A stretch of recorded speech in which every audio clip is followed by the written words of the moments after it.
What's up, YouTube? Andy from the Sports Card Flip Game, here with the latest on how to get you plugged in to all things sports cards.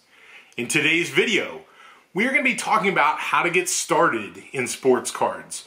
We're going to think about what you need to do to get going, how to build a collection, and ultimately, what are some pitfalls that you need to avoid so that you don't lose your shirt when buying, selling sports cards. So, let's get into it. There are really three main things that I can think about, or steps along the way, that you need to do when considering or entering into the sports card market.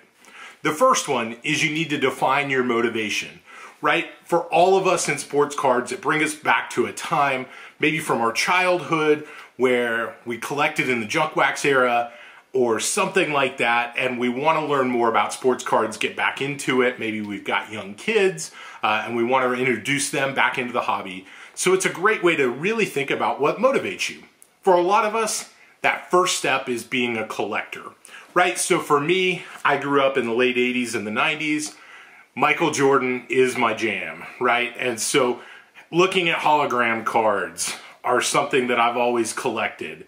And being able to pull some of those from my collection from the 80s and 90s and being able to see those great designs, love being able to get some of those, but then be able to bring it forward and see some of today's cards and see them, right, both in North Carolina and his Bulls uniform. That's really great to be able to really bring me back. And it's a part of my childhood, it's a part of growing up. So as I got it back into the hobby, collecting these was really important. And so I learned about PSA and about grading. So collecting can also give you a little bit of an education back into the hobby. That's kind of that foundational or starting level to get back into sports card, is being a collector, right? And learning about the hobby and getting up to speed and being educated on what's going on in today's market. So the second stage is really kind of looking at sports cards as either entertainment or gambling, depending on how you want to look at it. And this may be going to sports cards, going to your local card show, actually getting involved in group breaks, getting involved in Facebook and Discord chats, getting on Instagram and seeing what other people are collecting, really kind of getting involved in the hobby. And sometimes that's ripping packs, right? That's being able to try and pull a Zion, or it's actually hitting a big card in a break. That gambling aspect. Right now we don't have fantasy sports. We don't even have real sports. So being able to have a connection back to our pastimes is something that sports cards provides that avenue for us to achieve, and it provides a form of entertainment. And the third and final stage, really that advanced level, right, is actually buying and selling or investing in sports cards.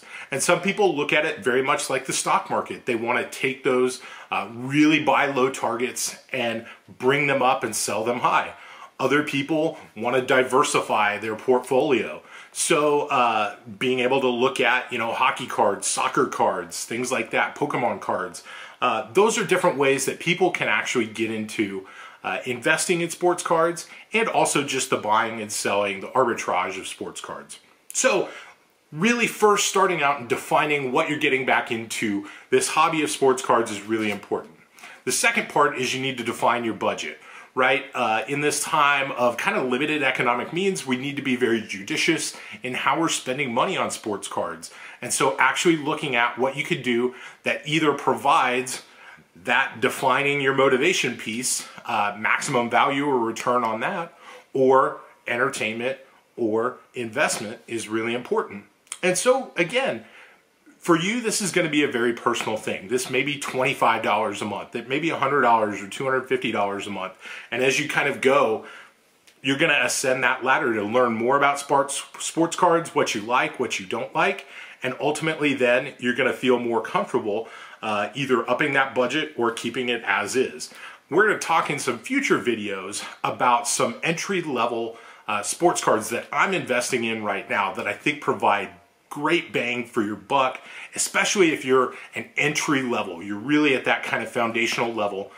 Some things that I think really provide a great ROI so that you can maximize your dollar in the sports card market, especially in today's economy.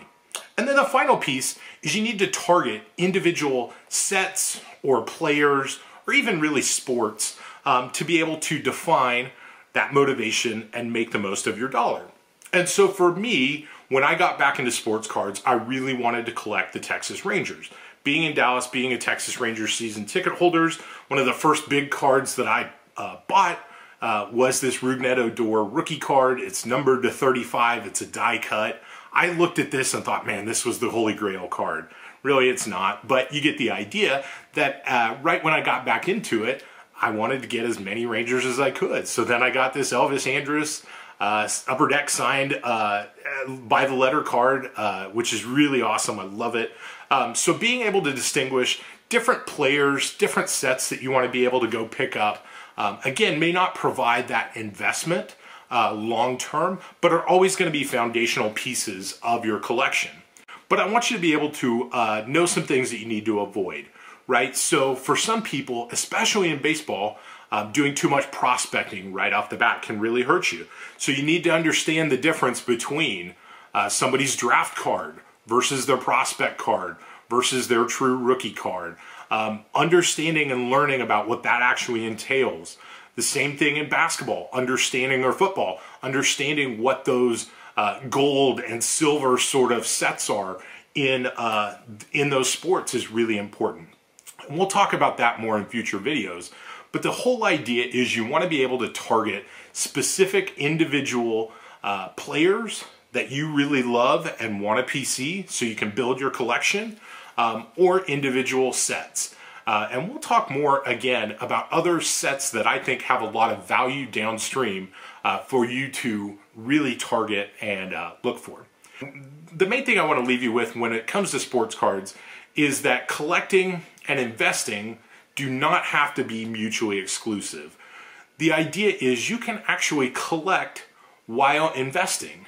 And if you're in it really for the investment part of it, you can also have fun in the hobby and build your collection. So while you're thinking about your budget or getting into sports cards, I would encourage you to do it, but to look at some realistic risks about what comes with the hobby. Invest carefully, invest wisely, do your education, but get ready to have some fun. Get ready to get a little bit of an escape and enjoy sports cards for what they are. So that's it for today's video. If you would, go ahead and leave a like on this video if you do enjoy the content. It really does help me grow. If you haven't already yet, subscribe to the channel. Go ahead and hit that subscribe button and turn on notifications so you can be informed. I really am trying to push out more and more content frequently to keep you informed on all the latest. And if you would, leave me a comment. Tell me about what got you back into sports cards or what got you into sports cards in the first place. Would love to hear that and interact with you. So until next time, keep your flip game strong.